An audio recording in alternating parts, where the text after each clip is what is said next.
नमस्कार सभी दर्शकों का। आज के इस कार्यक्रम में आप सभी का बहुत बहुत स्वागत है। आपको अगर हमारी ये चर्चाएं आपको लग रहा है कि इनसे कोई आपको जानकारी मिल रही है तो इसे आप शेयर कर सकते हैं और लाइक कर सकते हैं हमारे वीडियो। हमारे जो भी व्यूअर्स हमें इस समय लाइव देख रहे हैं यूट्यूब पर, इस लाइव ब्रॉडकास्ट को देख रहे हैं या फेसबुक पर, वो इस वीडियो को लाइक कर सकते हैं, शेयर कर सकते हैं। आज हम बातचीत कर रहे हैं और चर्चा कर रहे हैं आपकी साइबर सिक्योरिटी पर। आपने सभी कई बार आपने देखा होगा पवन दुग्गल जी को, जो साइबर सिक्योरिटी पर हमें लगातार जानकारी देते रहते हैं, हमारा ज्ञान वर्धन करते रहते हैं, हमारी जानकारी बढ़ाते रहते हैं। तो आज हम एक अहम विषय पर बात कर रहे हैं। हमने टेक्स्ट में भी लिखकर बताया है और जो भी हमारे व्यूअर्स हैं उन्हें ऐसा लगता है कि उनके मन में कोई सवाल है तो वो अपने सवाल कमेंट बॉक्स में लिखकर हमसे पूछ सकते हैं और हम कोशिश करेंगे एक्सपर्ट्स के जरिए आप तक उसकी जो उसके जवाब है वो पहुंचाने की। तो आइए स्वागत करते हैं डॉक्टर पवन दुग्गल का, साइबर लॉ एक्सपर्ट। बहुत बहुत स्वागत है पवन दुग्गल जी। धन्यवाद, अच्छा लगता है आपकी शो पर हमेशा आकर। जी, हमें भी बहुत ही जानकारी मिलती रहती है नई नई आपके जरिए। कई बातों का हमें जिनके बारे में हमें जानकारी नहीं होती आपके जरिए पता चलती रहती हैं। तो आपका बहुत बहुत आभार हम व्यक्त करते हैं कि आप समय निकालकर हमारे व्यूअर्स को हमें हमारी जानकारी बढ़ाते हैं और बहुत सारी जो बातें हैं उनके समाधान भी हमें बताते हैं। और आज हम चर्चा करने जा रहे हैं साइबर सिक्योरिटी पर। क्या होते हैं साइबर अपराध, उनकी कंप्लेन कहाँ करें, उनकी शिकायत कहाँ करें, कौन कौन से जो अपराध हैं वो साइबर क्राइम की, साइबर अपराधों की श्रेणी में आते हैं। और जिस तरह पवन दुग्गल जी हमें बता रहे थे कि साइबर अपराध यानी साइबर क्राइम्स की कंप्लेन करना मैंडेटरी यानी जरूरी है और अगर आप ऐसा नहीं करते तो आपके खिलाफ एक्शन भी लिया जा सकता है, कार्रवाई भी हो सकती है। पवन दुग्गल जी। देखिए, भारत की सरकार लगातार कोशिश कर रही है कि भारत का जो साइबर इकोसिस्टम है उसको ज्यादा सशक्त किया जाए। और कोविड-19 के दरमियान तो हम लोगों ने देखा कि बहुत जबरदस्त पैमाने पर न केवल साइबर सुरक्षा में सेंधों में इजहार हुआ, वहां साथ ही इजाफा हुआ, बल्कि साथ ही साथ साइबर क्राइम्स की जो फिगर्स हैं वो कॉन्स्टेंटली बढ़ गई। तो लिहाजा 28 जून से चालू हुआ, 2022 से चालू हुआ एक नया अध्याय। सरकार ने इम्प्लीमेंट किया भारत के आईटी डायरेक्शंस 2022। ये डायरेक्शंस लागू होते हैं 5 विभिन्न प्रकार की श्रेणियों के जो लोग हैं। अगर आप सर्विस प्रोवाइडर हैं, इंटरमीडियरी हैं, डेटा सेंटर हैं, या फिर आप बॉडी कॉर्पोरेट हैं या गवर्नमेंट इंस्टीट्यूशन हैं, तो कानून आप पर बाध्य करता है कि अगर आपके सिस्टम में कोई भी साइबर सुरक्षा में सेंध लगती है और आपको पता लगता है, तो पता लगने के 6 घंटों के अंदर अंदर आपको उसकी मैंडेटरी स्वरूप से रिपोर्टिंग करनी पड़ेगी। रिपोर्टिंग भारत के जो नोडल एजेंसी और साइबर सुरक्षा है, computer emergency response team of India, वहां पर करनी होगी।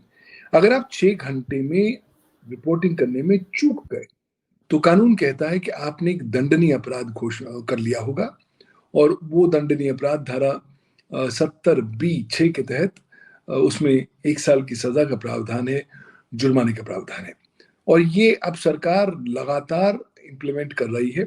सिर्फ सरकार ने थोड़ा सा समय दिया है एमएसएमईज को या medium and small scale enterprises को कि वो थोड़े समय बाद इसका पालन, कंप्लायंस कंप्लीट करें। लेकिन अगर आपको खबर मिलती है कि आपके सिस्टम में, आपके मोबाइल फोन पे या आपके नेटवर्क पर कहीं सेंध लगी है और आपको पता लग जाता है, तो आपको उसे मैंडेटरी रिपोर्ट जरूर करना चाहिए।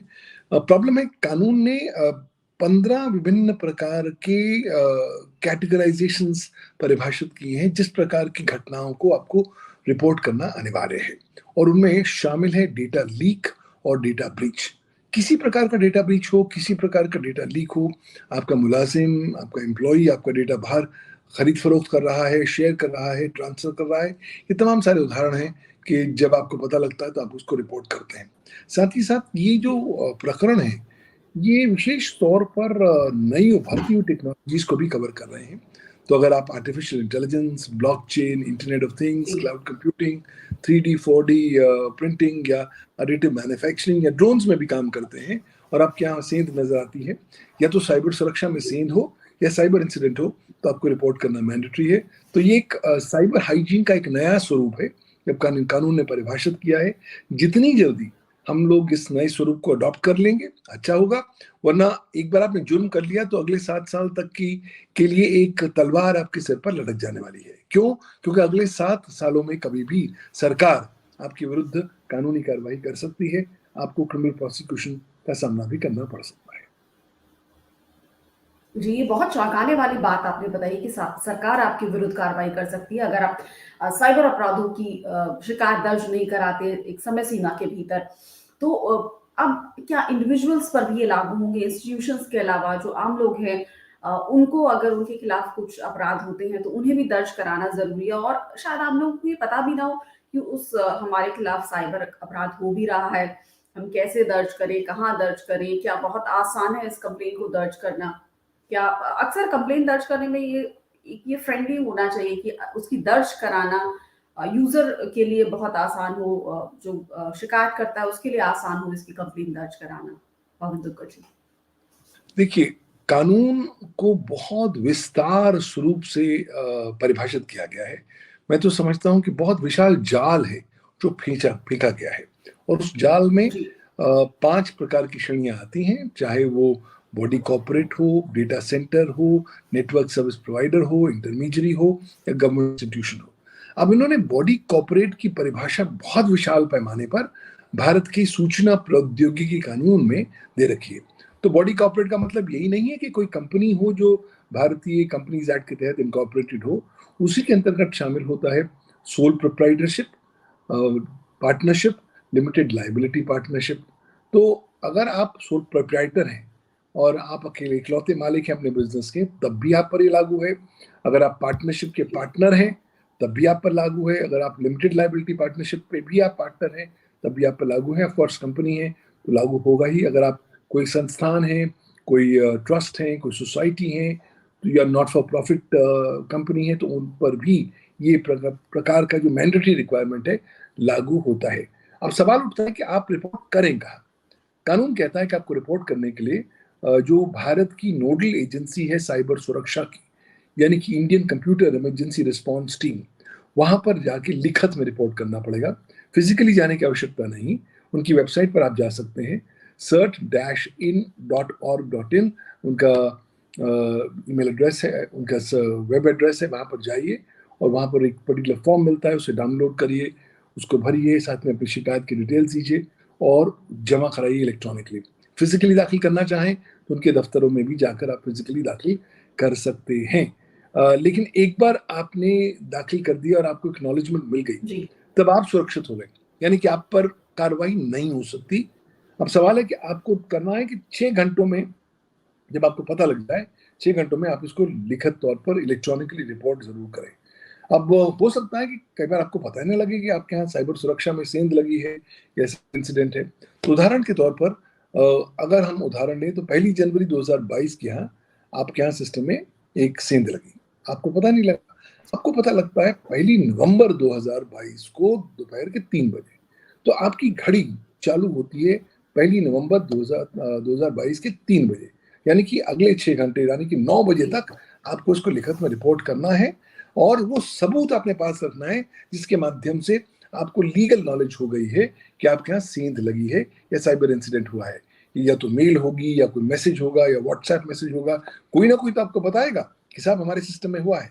जब आपको पता लगे, कानून कहता है जहां से जागो वहीं से सवेरा समझो, उसी 6 घंटों में आप इसे रिपोर्ट करो। तो इलेक्ट्रॉनिक सबूत अपने पास रखने बहुत जरूरी है, क्योंकि कई बार लोग कहते हैं कि हम तो जुगाड़ करते हैं। साहब, भारत का इंडियन जुगाड़ स्कूल ऑफ मैनेजमेंट है और हम तो उसके संपूर्ण भक्त हैं, तो हम जुगाड़ के इधर करके इधर उधर हम लोग हो सकते हैं। लेकिन आपको बताना चाहूंगा कि भारतीय साइबर लॉ में जुगाड़ करना लगभग असंभव ही है। क्यों? क्योंकि जब आप इलेक्ट्रॉनिक जुगाड़ करते हैं तब कहीं ना कहीं आप इलेक्ट्रॉनिक रिकॉर्ड में हेर बदल करेंगे, मैनिपुलेशन करेंगे, वो इलेक्ट्रॉनिक फोर्जरी के दायरे में आता है, वो सेपरेट ऑफेंस बन जी जाता है। धारा 468 भारतीय दंड संहिता में, उसमें 7 साल की सजा का प्रावधान है और जुर्माने का प्रावधान है। तो जुगाड़ तो आप कर नहीं सकते। तो बेहतर है द मोमेंट आपको पता लगे जिस एविडेंस का, उस एविडेंस को आप प्रिजर्व करके रखें, 6 घंटों में रिपोर्ट करिए और उसके बाद निश्चिंत होकर चैन की सांस लीजिए। हो सकता है कुछ देर बाद सर्टिन आपसे ज्यादा जानकारी मांगे। अगर आपको ज्यादा जानकारी मिले या लॉग्स मिले तो आप सर्टिन के साथ शेयर करें। अपने आप को बचाएं। देखिए अभी आप क्या है, आप आग के दरिया में कूद रहे हैं। हम आपको कह रहे हैं कि साहब जी, आप आग के दरिया में कूद तो रहे हैं, एक अच्छा फायर सूट पहन लीजिए।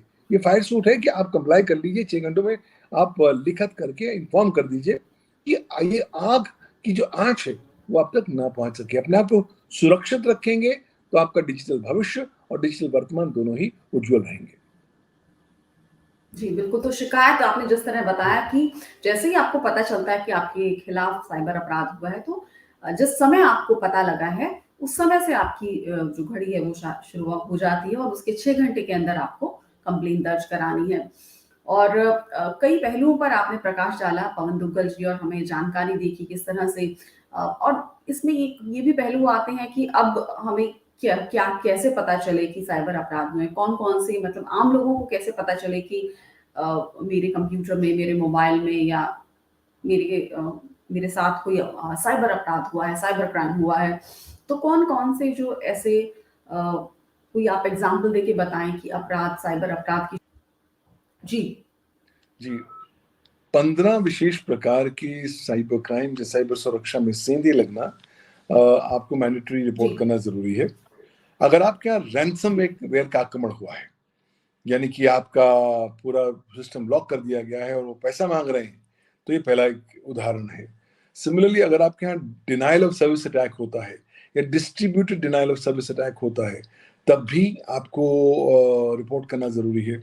इन अटैक्स में आप जिस कंप्यूटर रिसोर्स को एक्सेस करने में ऑथराइज्ड होते हैं और नहीं कर पाते हैं, तो वो distributed denial of service attack बोला जाता है। साथ ही साथ जब डिफेसमेंट ऑफ वेबसाइट है, आपकी वेबसाइट को किसने खराब कर दिया, अनाप शनाप चीजें लिख दी, तब वो भी आपको मैंडेटरली रिपोर्ट करना है। हर प्रकार का डेटा लीक रिपोर्ट करना है, चाहे वो आपकी संस्था से हो, आपके प्रोग्राम, आपके फोन से हो, आपके कंप्यूटर से हो। हर प्रकार की डेटा ब्रीच आपने रिपोर्ट करनी है। पता लगा आपने आपका डेटा कोई मुलाजिम चुरा के ले गया या आपने किसी बिजनेस पार्टनर को दिया, उसने आगे डिसमिनेट कर दिया, तो ये भी डेटा लीक और डेटा ब्रीच के जी, कैटेगरी में आती है। अगर आप आर्टिफिशियल इंटेलिजेंस इस्तेमाल कर रहे हैं और वहां पर आपको सेंध नजर आती है, तब आपको रिपोर्ट करना है। अगर आप क्लाउड जी, कंप्यूटिंग का इस्तेमाल करते हैं और वहां पर भी कोई सेंध लगती है, तब आपको रिपोर्ट करना जरूरी है। अगर आप इंटरनेट ऑफ थिंग्स का इस्तेमाल करते हैं, 3D 4D प्रिंटिंग का इस्तेमाल करते हैं, ड्रोन्स का इस्तेमाल करते हैं, वहां पर भी जब आपको सेंध नजर आए, तब आपको रिपोर्ट करना है। हैकिंग क्रैकिंग तो है ही, कोई व्यक्ति आपकी इजाजत के बगैर आपके सिस्टम में घुसता है और आपके डेटा को अनावश्यक और अनऑथराइज तरीके से एक्सेस करता है, उन प्रकार की घटनाओं को तो आपको बताना ही है। अगर आपको आपके सामने कुछ साइबर दहशत यानी कि साइबर टेरर संबंधी कुछ जी, मसला नजर आता है, तो वो भी आपको मैंडेटरली रिपोर्ट करना है। सिमिलरली अगर आपको हर वो चीज़ रिपोर्ट करनी है जिसके माध्यम से आपको लगे कि आपके सिस्टम में कोई मैलवेयर या कंप्यूटर कंटेमिनेंट या वायरस घुसा दिया गया हो और आपका सिस्टम नहीं काम कर रहा हो।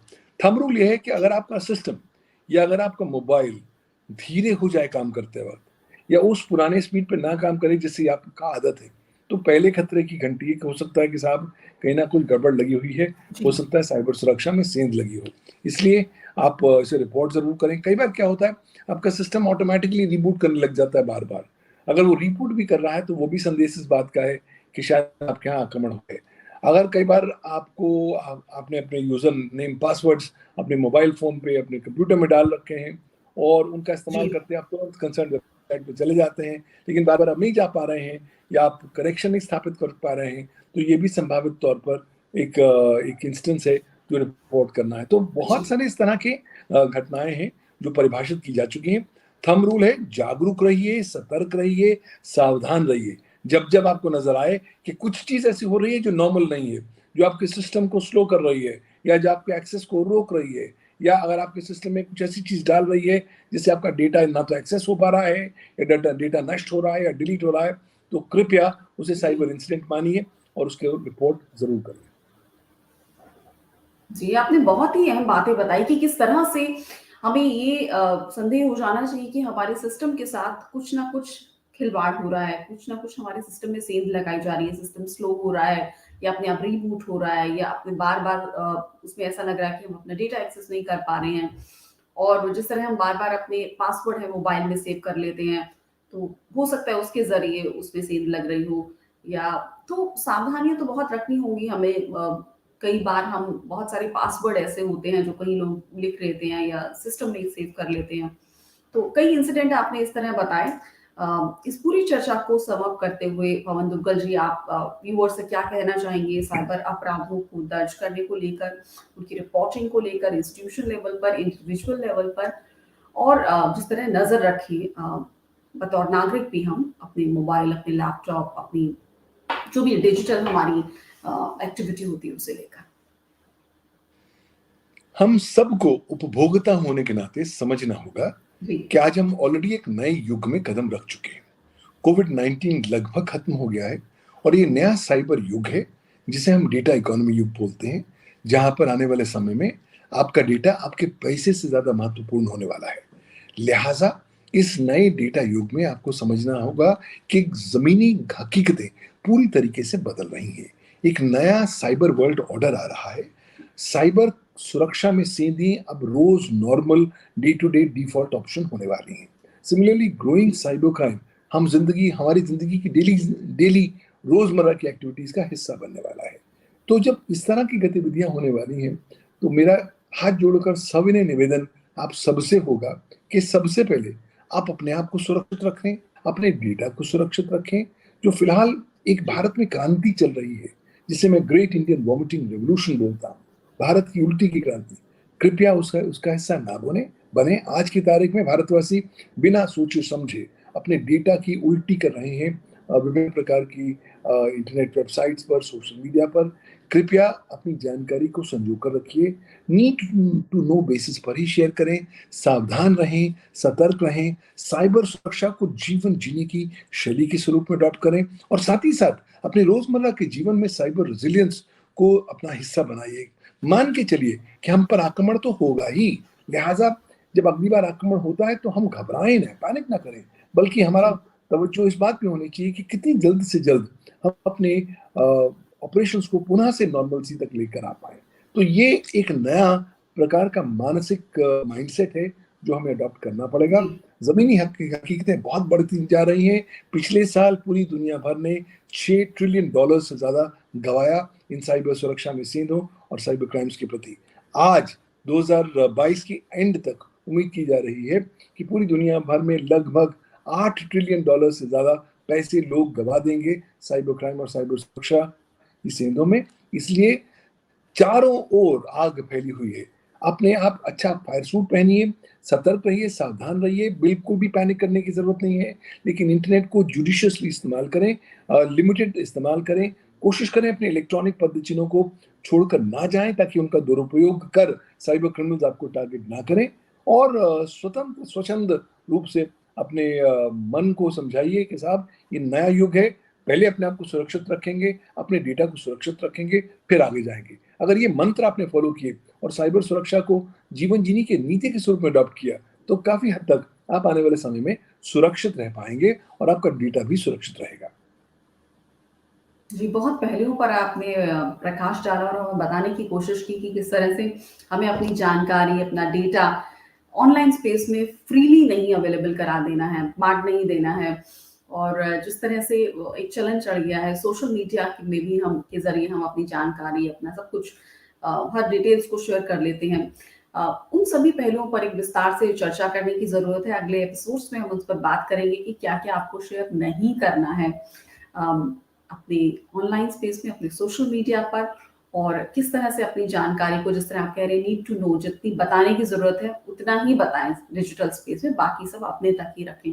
तो बहुत-बहुत शुक्रिया पवन दुग्गल जी, आप इस कार्यक्रम से जुड़े और हमारे दर्शकों को, हमारे व्यूअर्स को महत्वपूर्ण जानकारी आप लगातार देते रहते हैं। और जिस तरह आज का जो हमने टाइटल रखा था कि क्यों साइबर अपराध की जानकारी देना सरकार को बहुत ज़रूरी है और इसको दर्ज कराना बहुत ज़रूरी है। तो और कैसे उसे दर्ज कराएँ, ये भी आपने बताया। तो बहुत-बहुत शुक्रिया इस कार्यक्रम का हिस्सा बनने के लिए, हमारे दर्शकों को तमाम अपनी जानकारियाँ देने के लिए। उम्मीद करते हैं कि हमारे व्यूअर्स को ये कार्यक्रम पसंद आया होगा, और अगर आपको ये जानकारी लगती है कि बहुत महत्वपूर्ण जानकारी हम व्यूअर्स को बता दें कि इस कार्यक्रम में शेयर की गई है कि क्यों आपको साइबर अपराध की शिकायत दर्ज करानी है, कैसे दर्ज करानी है, कहाँ दर्ज करानी है, सारी डिटेल्स इस शो में बताई गई हैं। तो तो अगर आप चाहते हैं कि ये जानकारी ज़्यादा से ज़्यादा लोगों तक पहुँचे, तो इस वीडियो को शेयर करें, इसे लाइक करें और अपने सर्कल में, अपने नेटवर्क में, जो ये ऐसी जानकारी जो आपको समाधान दे रही है, सॉल्यूशन दे रही है, आपकी डे टू डे लाइफ से जुड़ी है, आपको बता रही है कि आपके आस-पास क्या हो रहा है और उसमें आपको क्यों सतर्क और सावधान रहने की ज़रूरत है। तो शेयर करिए, इसे लोगों तक पहुँचाइए। बहुत-बहुत शुक्रिया इस कार्यक्रम को देखने के लिए और हमारे साथ जुड़े रहने के लिए। धन्यवाद पवन दुग्गल जी। धन्यवाद, नमस्कार। तो आप व्यूअर्स जो भी इस कार्यक्रम को देख रहे हैं, आप इस वीडियो को लाइक करें, इसे शेयर करें और अधिक से अधिक लोगों तक इसे पहुंचाने की ज़रूरत है। इसे लोगों तक पहुंचाएं, उन्हें बताने की कोशिश करें कि क्यों आपको इस साइबर थ्रेट के युग में सतर्क, सावधान, सुरक्षित रहने की ज़रूरत है और साइबर अपराधों को दर्ज कराना, उनकी शिकायत करना अब मैंडेटरी हो गया है। 6 घंटे के अंदर आपको ये करना होगा। बहुत-बहुत शुक्रिया इस कार्यक्रम का हिस्सा बनने के लिए। धन्यवाद।